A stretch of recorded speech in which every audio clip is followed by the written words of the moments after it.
Well, we got an exciting video today. We got top dressing and aeration. I'm going to show you some different equipment to use. We're going to show you some action, and we're going to talk about what do we do this for and why it makes sense. I've got a special guest with us today. So let's get started. All right, so we've got some top dressing aeration action going on. This is not my business, but a friend of mine is doing this, and I want to show you some of the work going on, but also talk to you about the benefits of top dressing aeration, or maybe talk to him about it, and then show you the equipment. Now, the way that I remember top dressing, which is a shovel and a rake, which is basically terrible. Now, I want to keep my distance a little bit because he's over here working, but this, I think he's got a Stinger stand on. It looks like he got a little sulky or velky. I forget which one has one wheel, which one has two.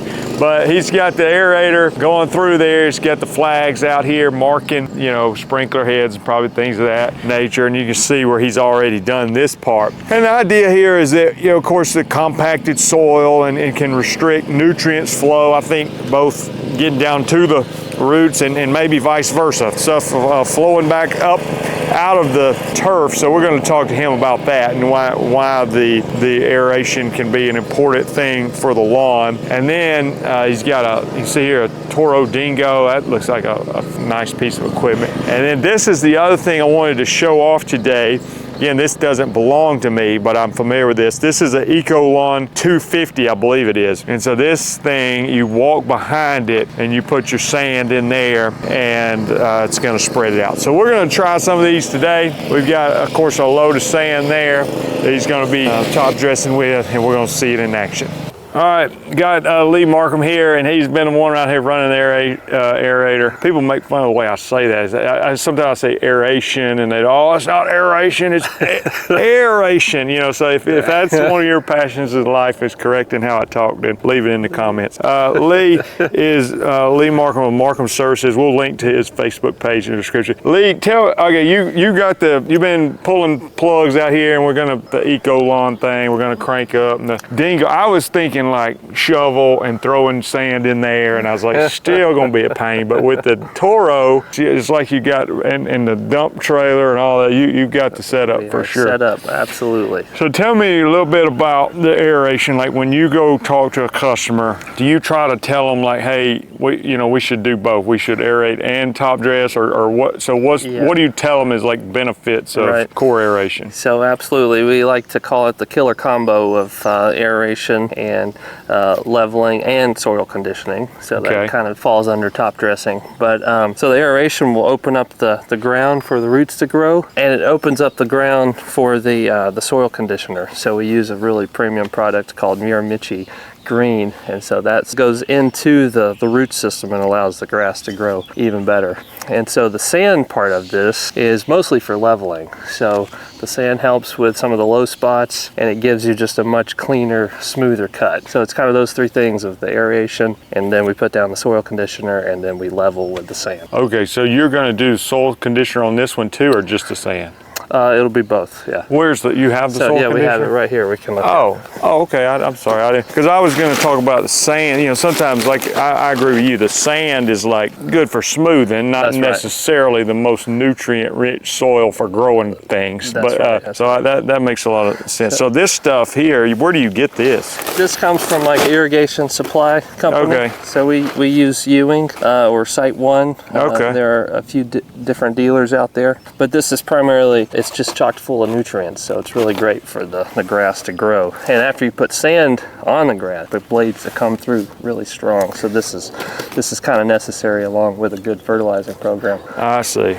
Yeah, I'll plug that part. I'm just kidding. No, I agree with you. And so you think when you aerate, you're able to get this down, you know, not just sitting on top, which again, Bermuda grass will grow on top too, but you're getting it down there and kind of changing the soil composition, basically. Absolutely. So this really helps with hard, rocky soil or clay.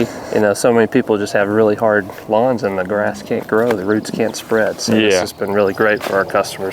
I got you. All right, so what do we need to do after, and we're all Lee's being kind enough to work with me today to make a video, and so he said, well, let's just aerate the front and then we'll start throwing some sand. But do we need to spread this first? Is that what we need to do? That's what we'll do. We'll load up the hopper with this stuff. We'll run it around the yard, and then we'll come back with sand on top of it. Some guys like to mix it and do it at the same time. In order for it to be as, I guess, evenly distributed as possible, we like to do it separately.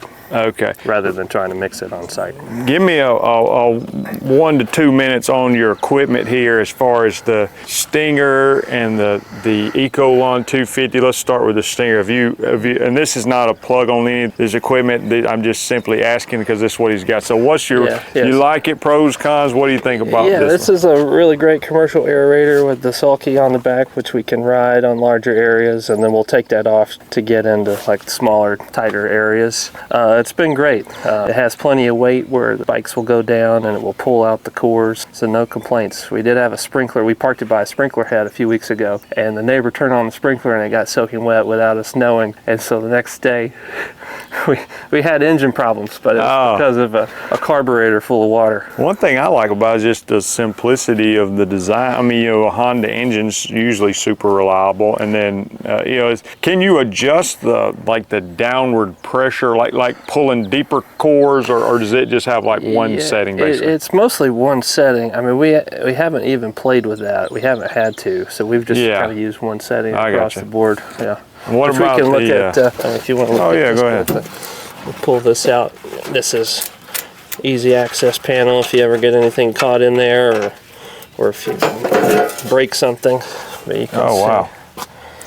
Yeah, well, it looks convenient to work on. It looks like you can just take bolts off and replace those tines if you need to. We used this a few weeks ago on a new yard we were putting down sod, and we went back and forth. It was almost like a tiller after we did it 10 times. Yeah. So it kind of broke up the ground and it prepared it for the soil, for the sod. And then the Ecolon, I've stared at these a lot, and I like them. I talked to the guy, the business owner. I think are they a Canadian company? Is that right? They're out of Canada, so that's right. They, there it is, the Ecolon 250. So give us your thoughts on this so far. This is a workhorse. I mean, we run it really hard. It's great for compost, topsoil, the Miramichi, and of course sand. So you have these two wheels that throw out whatever material you have, and then there's a conveyor belt that brings it forward into those two wheels, and then we've got these tines that help break it up a little bit. Okay. It's been good. It's you don't want to overload it just because of the axles could possibly bend. I know that's one potential risk there, but it's been really great. How would you describe maneuverability? If it's loaded, is it hard? I know obviously it's self-propelled. You're not pushing it, but how is it like? Yeah, it does really good because the weight is kind of forward on the two wheels, so you can easily turn it and get it into tighter spots. Okay, it looks pretty simple design too. Yeah. I mean, I'm not saying I could build one in my basement or anything, but it's got a belt there. That I don't know much about belts, but I like that one, is easy access. If that broke, I think I could replace it. There are a few things that can break on this thing, between the belts, the conveyor belt. There are just a lot of things, moving parts. Yeah, I got you. Well, all right, let's throw some dirt in here and start spreading. And you got a drag here, and I guess there's sometimes you have to use a hand rake and all that. But absolutely. All right, so what do we need to do? Put dirt in here? Yeah, we'll unload the bags there in the back of the truck. You want me to, how many you want to throw in there? We could do maybe 3 or 4 just for the demonstration of it. Does it matter? Just dump it in there? Yeah, just dump it in there.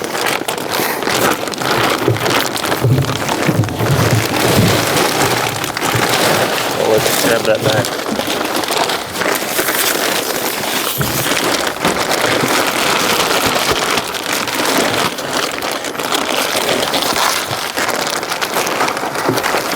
If you have any thoughts about anything we're doing, good, bad, indifferent, the dirt we're using, the sand, the equipment, just say, hey, I love that equipment, I don't like that equipment, I love that dirt, I don't like it, leave it in the comments.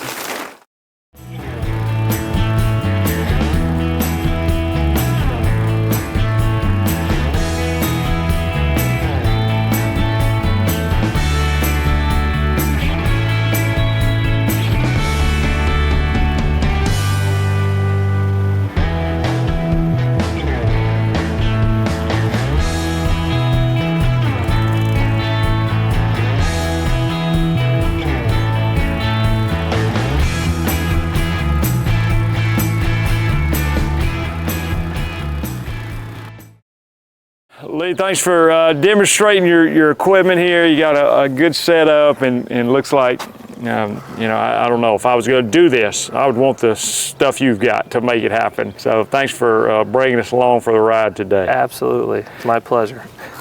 Thanks for watching the video. Hope this helped you out to see how kind of a big time operation might do when they're out there top dressing. Nothing wrong with a shovel and a rake, but if you're going to do this on some type of scale, having the right equipment makes a difference. So hope if nothing else, we've been able to introduce you to some stuff and show you the process, and also talk to you about some of the benefits of top dressing aeration. And anyway, leave some comments below if you have any. If you haven't done so, subscribe to the channel. You can also go to linecarelife.com. It's where all my resources are, including the weed control and fertilization academy if you want to get into weed control and fertilization like me. We'll see you guys in the next video.